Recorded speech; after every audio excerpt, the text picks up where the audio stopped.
The wind was restless that night, sweeping across the dry plains like a spirit that couldn't find its peace. The moon hung low, casting a pale light over the Texas frontier where every shadow held a story and every silence had a price. Inside a lonely cabin, a man named Elias Boone sat sharpening his knife by the fire. He had been a soldier once, a wanderer since, and now he lived in solitude. The kind of man who spoke little but carried the weight of too many ghosts. That night he heard something strange, not the cry of a coyote, nor the whisper of the prairie wind. It was softer, human, a whimper. He grabbed his rifle and stepped into the cold. The sound came from the riverbank just below his cabin. There, under the silver glow of the moon, lay a young girl, her dress torn, her feet bloodied, her dark hair matted with dust and fear. She was Comanche, barely 13.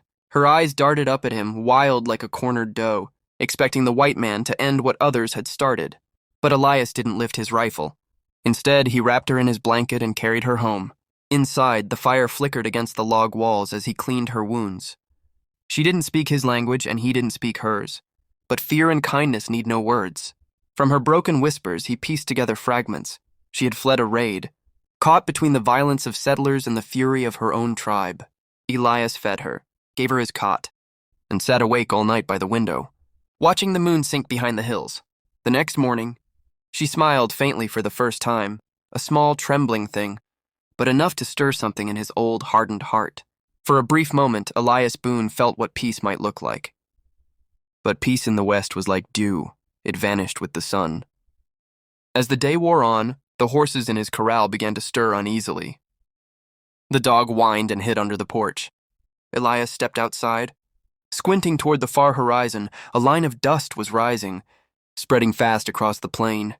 The faint, rhythmic thunder of hooves followed. His heart sank. 70, maybe more, Comanche warriors, painted for battle, their spears glinting in the sun. At their front rode a tall man draped in black eagle feathers, his face painted red as blood. The girl rushed outside, calling something desperate and sharp in her language. Elias knew at once that man was her father. And this was not a rescue. It was a reckoning. As the warriors circled his cabin, Elias stood on the porch with his rifle at his side, not raised, not afraid, but ready. The girl clung to his sleeve, tears running down her face. The plains had gone utterly silent, except for the soft sound of her voice calling Numa. Numa, which he would later learn meant father. The circle tightened. The leader dismounted, his eyes like burning coals fixed on the man who had dared touch his daughter. Elias swallowed hard, knowing he might not see another sunrise.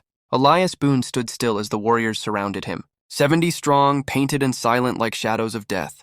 The leader stepped forward, tall and commanding, his chest scarred from many battles. His eyes flicked from Elias to his daughter, and the girl ran to him, crying words Elias could not understand. The chief lifted her up, touching her face with trembling hands, relief and fury mixing into one storm. Then he turned that storm upon Elias. A dozen spears lowered in unison. One order and Elias would be gone before the echo faded. But the chief hesitated. His daughter spoke again, fast, pleading, pointing to the bandages on her arms and the food on the table inside the cabin. The warriors glanced at one another, uncertain. Elias, sensing something shifting, did the only thing he could. He set his rifle down and stepped forward with open hands. He didn't beg. He didn't run. He simply said quietly, "She was hurt. I couldn't leave her to die." The words meant nothing to them, but the tone carried weight beyond language. For a long, tense minute, the chief stared at him. Then slowly he raised his hand. The spears lifted. Silence hung thick as dust. The chief motioned for his daughter to come. She obeyed, but before mounting his horse, she turned back, ran to Elias, and placed a beaded bracelet in his palm, her only belonging. Then she was gone. The warriors rode off into the setting sun, the thunder of hooves fading like a heartbeat leaving the earth. Elias stood there for a long time, staring at the bracelet. The dog barked once, breaking the spell. That night the prairie was quiet again. He sat by the fire, holding the bracelet, realizing he had witnessed something rare in the West: mercy. From that day on, the Comanche never troubled Elias Boone.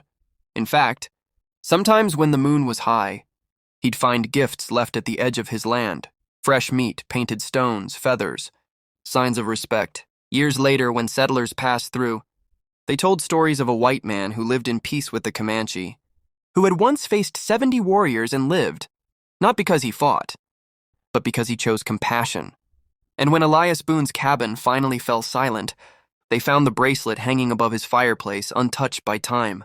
If you felt the heartbeat of this story, the courage, the humanity, the wildness of the Old West, then hit that subscribe button now and join us as we uncover more untold legends of courage, survival, and redemption. Every tale holds a truth, and every truth deserves to be remembered.